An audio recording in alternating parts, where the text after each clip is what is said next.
Turn on the spotlights, light up the marquee, and pull up a chair. This is the talk show dedicated to engaging conversations with entertaining people, including today's special guests. I'm always excited to see what the writers are going to be cooking up for next year. And they go crazier and crazier. I mean that without any disdain at all, but they're incredible. One of the reasons I wanted to do the pilot in the first place was because I had loved Buffy the Vampire Slayer so much. So this is sort of in the same vein. This is Talking with Hollywood. Here's your host, Scott Murray. Hello, everyone. Welcome to this episode of Talking with Hollywood. Thanks to you, this show is off to a great start, so, as always, thanks for listening. Have you been to the movies lately?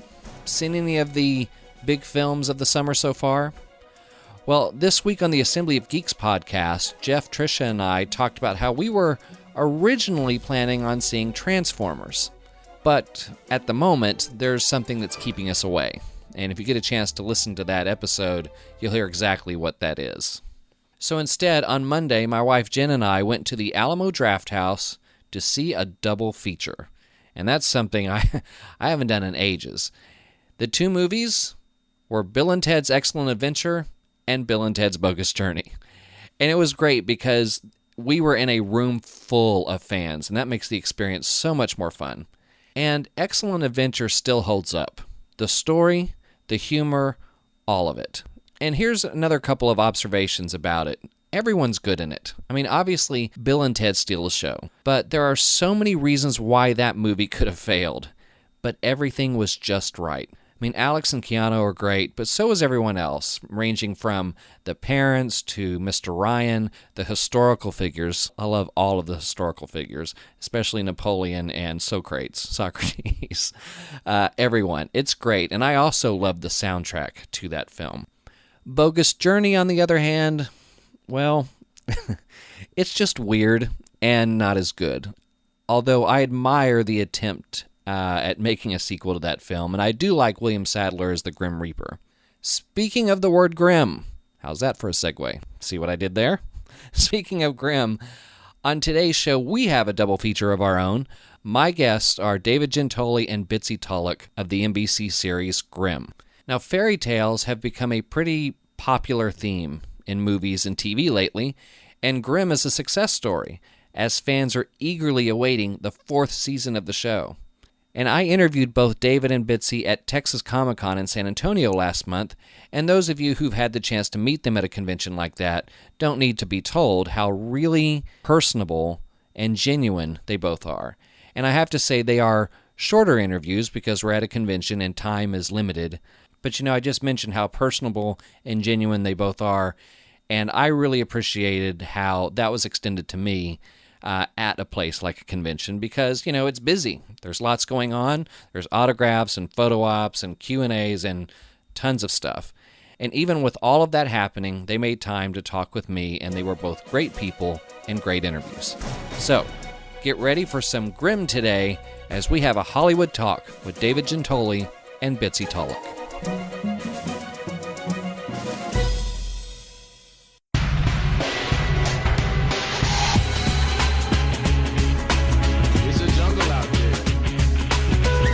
Hey, this is Ben Bass from ABC's Rookie Blue, and you're listening to Scott Murray on Talking with Hollywood.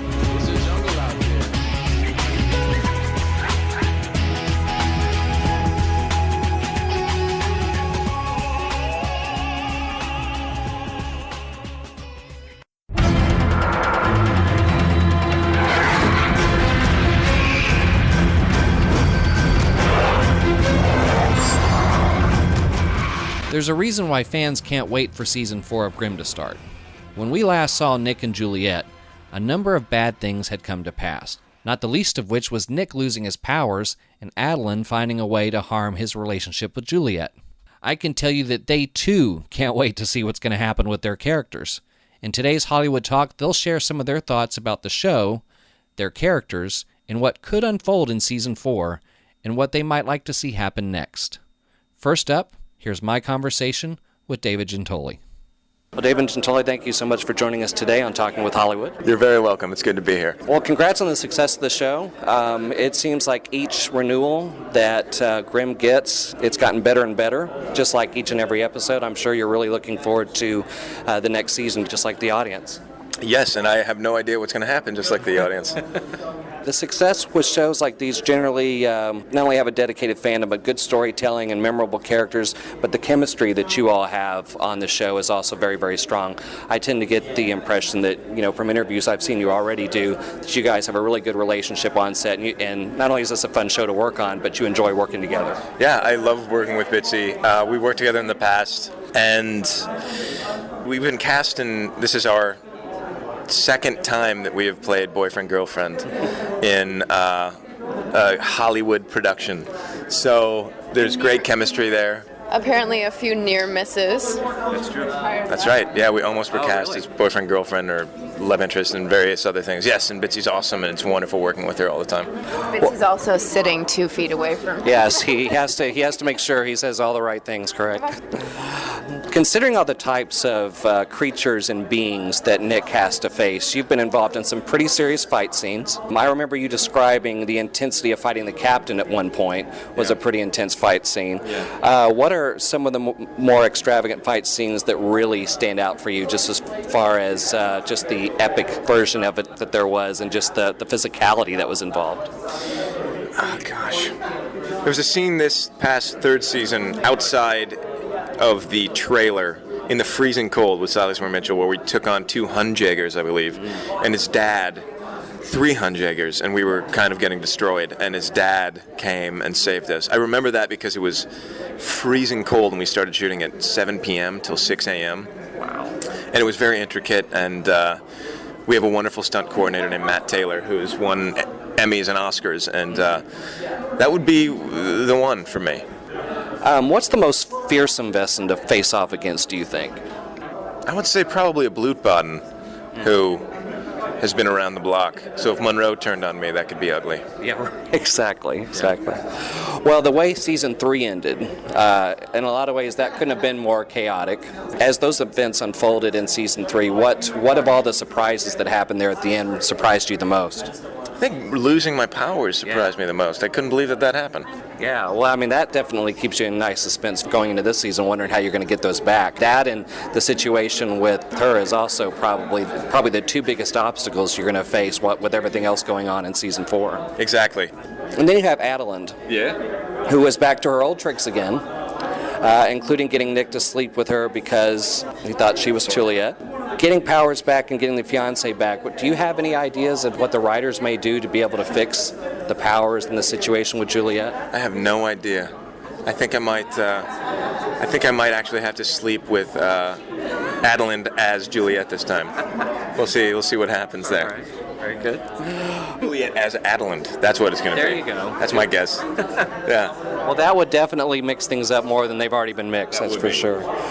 Well, Grimm has not only found a really good stride here, but as we pointed out, it knows how to take things to a new level pretty much every season. That also has to be extremely challenging as an actor.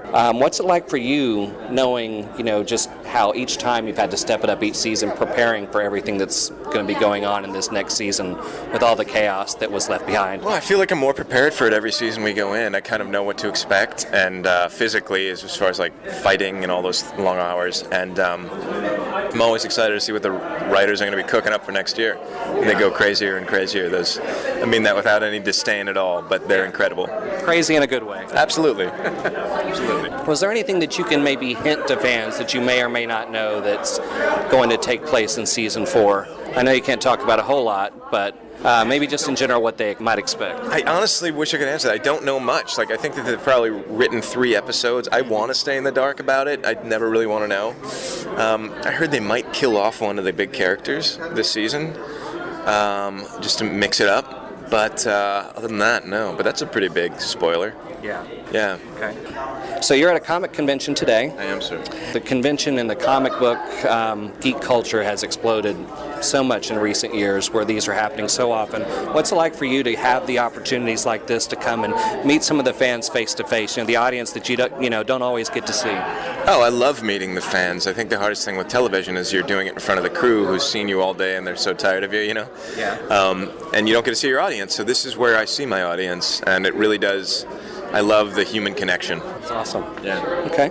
Is there anything outside of obviously what you're involved here that you're interested in when it comes to geek culture? Things that you're passionate about in this realm?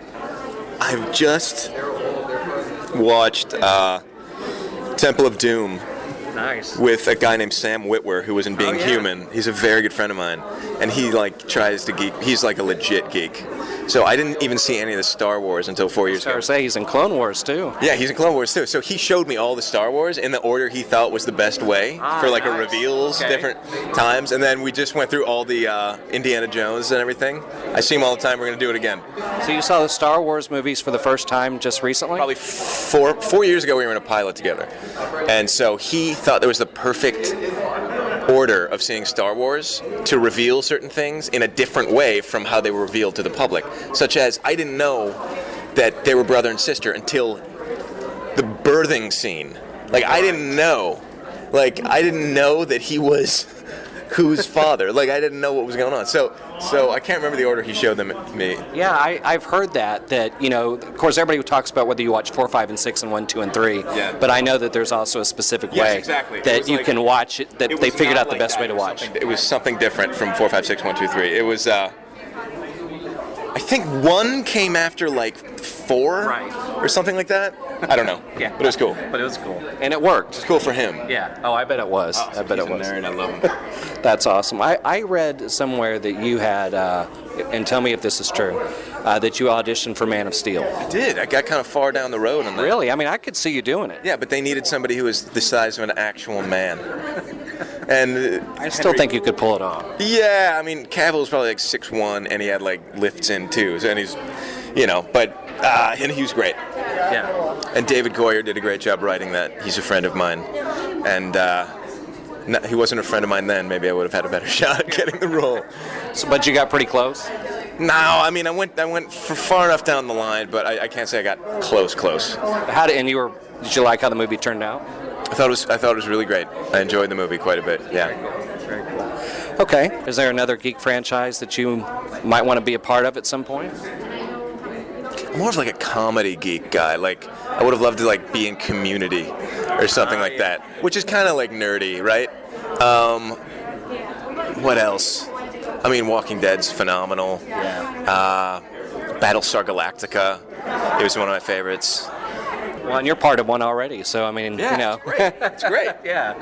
So, well, you were involved in some of the early days of reality television with Road Rules and some of the early shows on MTV. What do you think about that was when it was first getting started, what do you think about the reality television explosion and how that's just continued to be so popular over the year? I mean, people like to... they create narratives out of all these shows. I think that if you want to be in reality TV after a certain age, perhaps you're barking up the wrong tree. Unless you're doing it just for fun, Right, sure. But I think some people do it for fame, and I think that's the wrong reason to do those things. I did it when I was 21, and I loved it at that point. I don't know. It's the same thing. It's the same thing as a narrative, except less well-drawn stories. My last question for you is, if someone were to do a reality TV series of your life today, what do you think it'd be called? Big booty bros. Okay, so what's the short TV guide description of that? A reluctant messiah makes his way through... No, I have no idea, man. I definitely think people would be intrigued. It would be called Some Lucky Schmo. And then now you know what it's about. Awesome. Yeah. Awesome. Was there anything else that you would like to share about Grimm that people perhaps don't know that I didn't lead you to? No, man, you're pretty thorough. You're a very good interviewer, I must say. You're very welcome. Yeah, it's thoughtful. And we're all very happy up there. That's all I can let all the fans know. It's a beautiful place to shoot. And we love, love, love all of our fans. Well, David, it's been a real pleasure talking to you. Thank you so much for taking time to talk with us today and share some little insight on the great show you're a part of in Grimm. Thank you so much.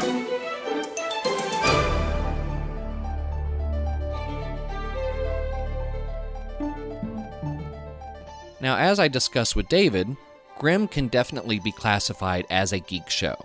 Well, did you know that Bitsie Tulloch's first role came in a mockumentary about a very popular character in geek culture? If not, find out about that and more in my conversation with Bitsie Tulloch. Bitsie Tulloch, thank you so much for joining us today on Talking with Hollywood. Oh, well, thank you so much for having me.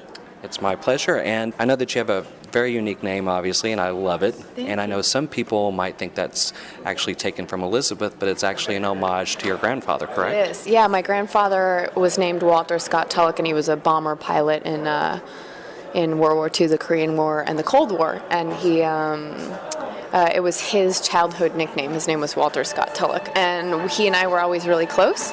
And then when I was a baby, because I was always sort of attached at the hip, people started calling me Bitsie.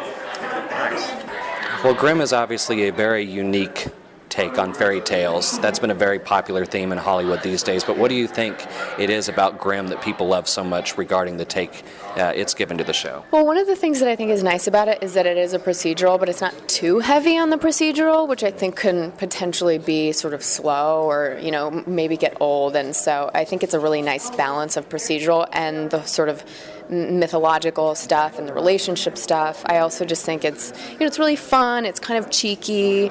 There's really good special effects. There's always at least one or two good fight scenes in every episode. I just feel like it has a little bit of everything. It's sci-fi, fantasy, romance, and horror, and the procedural. I just feel like it has a lot going on. Well, it's pretty evident when you hear your fellow cast members and others that are a part of the show and have been part of it from the beginning talk about how enjoyable it is to be on the show. I get that take from you as well, because I think I've heard you say in the past that even if you weren't in Grimm, this would be a show you'd be watching. Oh, this is definitely a show I would be watching, because one of the reasons I wanted to do the pilot in the first place was because I had loved Buffy the Vampire Slayer so much. So this is sort of in the same vein. Well, at first, your character, Juliette, didn't know much about what was going on or much about Nick, but once she learned something, there was the denial, there was the shock, and then there was the acceptance of truth, and then you got involved, which is when things got really, really cool. How enjoyable and challenging has that been for you as this character has gone through all of those different stages in the story? I think it's nice having a story, a character arc, so even if, Juliette was somewhat more passive season one, and she wasn't really helping him out, and if anything was a little bit of an obstacle. At the same time, the writers were smart because they were giving me somewhere to go. And then in season two, it was pretty fun because even though I was sort of lonely and working alone all the time, at least it was pretending like you're seeing ghosts and going crazy and stuff. It was still it was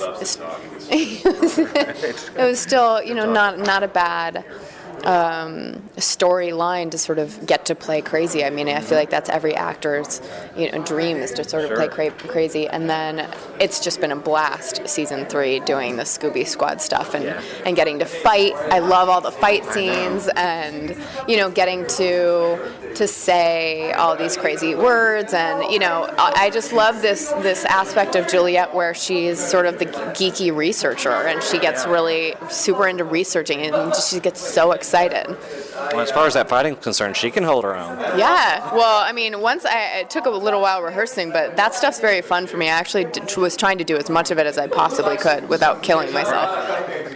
Some of the things that your character has to endure just goes to show you how character-focused the show really, really is. And you just recently got your memory back, only to have Adeline pretending to be you and then pulling her little stunt with Nick. Are you looking forward to seeing at least somewhat of an episode where there's a little bit of stability in your relationship with Nick, with everything that you've had to endure up to this point?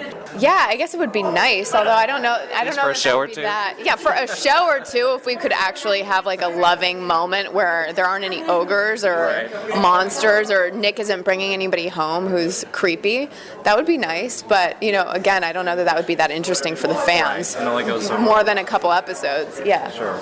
Well, we hear a lot these days about the demand for strong female characters, and Juliette is truly one of those. She's not afraid to mix it up. We were just talking about that a second ago, and you better not underestimate her at all. Female members of the audience have to love her, and I have to think that that also makes the role itself more rewarding, to have that kind of role in this cast, in this kind of show. Well, you know what? I think that the character was getting a lot of flack season 1 because, as I said before, she was slightly more passive and, wasn't really helping Nick, and it wasn't her fault. She didn't know. She couldn't help him. And then season 2 was a little bit more chaotic, but I've always tried to sort of play her as real as possible, and I think that's one thing that I think people appreciate. As much as, yes, Nick is handsome and wonderful, I've always just thought, no, Juliette's pretty smart and she's a tough cookie. She's not just going to immediately capitulate and do whatever he wants to. Capitulation? It's like World War II. Not copulate. And now I'm picking up conflict. Capitulating, what a state. Yeah, you know what? You have chocolate all over your face right now. But I feel like it's realistic that there would be a little pushback from her, and I don't really buy that she would just be like, oh, monsters and crazy people? Yeah, sure, why not? You're cute. Yeah. So I wanted to play her, she needs to be, she's imperfect, everybody's flawed, and I wanted her to just be strong, but to have her own opinion and to fight back when she needed to. Well, I've heard a little bit of what David would like to see in season 4 and what he might not want to see in season 4. What are some of the things that, as you get ready for a season that obviously has a lot of business to take care of, what are you kind of hoping that we might get to see in this next season? Well, the biggest cliffhanger after the season finale was about, the fact that he's lost his powers, and is Juliette going to be happy about that or not? The assumption is, well, they were just fighting and she was just saying, this is too much, I can't take it anymore. So now it's sort of, I think the assumption is, well, Juliette's going to be psyched about this, but the reality is, as I was saying before, she's really liked being involved. She's liked researching. She likes going to the trailer and going to the spice shop and, playing detective a little bit. So I think, and also just because she loves him, if he's upset about losing his powers, then she's probably going to be upset about that too. So obviously that's something that's not going to get resolved right away because that's a pretty big storyline going forward.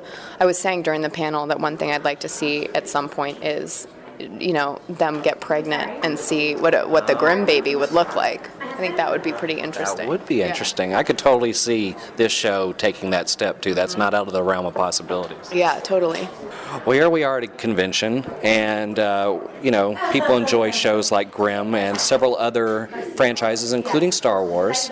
And we once saw you in Beneath the Dome as the girlfriend My first role? Your first role as the girlfriend of R2-D2. So are you having some people come up and ask you about the status of that relationship? Surprising. Nobody has mentioned Beneath the Dome here yet, which shocks me because, it was a pretty big mockumentary that George Lucas did, but you're the first one who's actually even brought it up. Yeah. Well, I think it's also probably somewhat hard to find. I mean, I shot that in 13 years ago. I know. Yeah. I'm trying to remember where. I think I randomly found it in a video store, but I was stoked about it and watched it immediately, and it was a very cool little idea that they put together. That had to be a lot. Are you a Star Wars fan at all? I am a Star Wars fan, but I happened to be in Australia that summer, and they were casting for it, and I thought, well, this could be fun. And George Lucas was producing it, and Don Bees directed it, and my friend Spencer Sesser was doing it, and it was just really fun running around the Fox lot with R2-D2 the whole time. Yeah. Well, and David just saw Star Wars for the first time 4 years ago. Oh yeah, he told me. Well, Thanks I to saw Sam it when Witwer. I was younger. Yeah, exactly. Is the experience of coming to these shows rather new? What do you think about the opportunity? I mean, since you do television, you're not always able to see a live audience reaction. So what's it like to come here and be able to see? Well, this has been nice because Comic-Con we've done 4 years in a row. But there's no interaction with the fans whatsoever. Right. Right now they're really just shuttling us from interview to interview to interview. So you barely even have time to shake somebody's hand. It's not like this. So this is actually really sweet. And we had fun at the panel. Everybody was really lively. It was just funny. All right, well, the last question I had for you is if you had any other projects or things that you are involved in that you would want people to know about. Yeah, I have a movie coming out in early 2015. The working title right now is Dead Draw. It's by this young director named Brian Clemesrud, and Gil Bellows and Michael Eklund are in it, and I just was watching a little bit of it. It looks really good, and then I'm waiting to hear about a film that I just got an offer for that would be really neat, but right now it looks like the dates are a conflict with Grimm, so I really shouldn't talk about it unless I actually do it. Yeah. Great. Well, it was a real pleasure talking to you. I enjoyed finding out your personal insight on the show and what you're doing now. Thanks so much for taking time to talk with us today on Talking with Hollywood. Thank you for having me.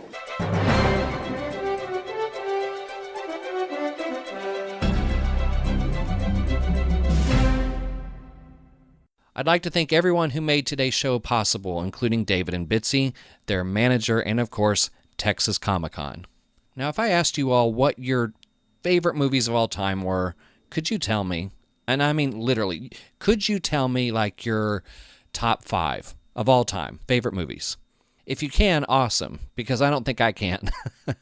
I mean, I'm just not really one for lists, and there's just too many to choose from. But I guess if I got asked about my favorite movies of all time, I think an obvious answer, as demonstrated today, would probably be Star Wars and some other geek and nostalgia movies that I love. Those would probably come up, but I have to think about it all.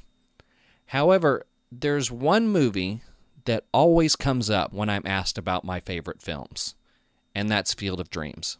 Next Thursday, you'll hear my interview with Dwyer Brown, who in that film played John Kinsella, the father of Ray Kinsella, Kevin Costner's character. He's written a book about the movie, the impact it had on him, and the random people that have approached him over time to share how the film impacted the relationships with their fathers. It's called If You Build It, a book about fathers, fate, and Field of Dreams. And it's a great reflective discussion, and I know you'll enjoy it. Well, thanks for listening today. I can confidently say that Talking with Hollywood is now on iTunes and Stitcher. Both links, as well as full episodes, are on talkingwithhollywood.com. It would mean a lot to me if you could leave a review on iTunes if you use that. Also, feel free to contact me through the website, ask questions, leave feedback. I will reply to you. You can also follow me on Twitter at Mr. Scott Murray. That's Mr. Scott Murray. Thank you so much for listening to the show today. Join us for another engaging conversation with an entertaining person next week on Talking with Hollywood.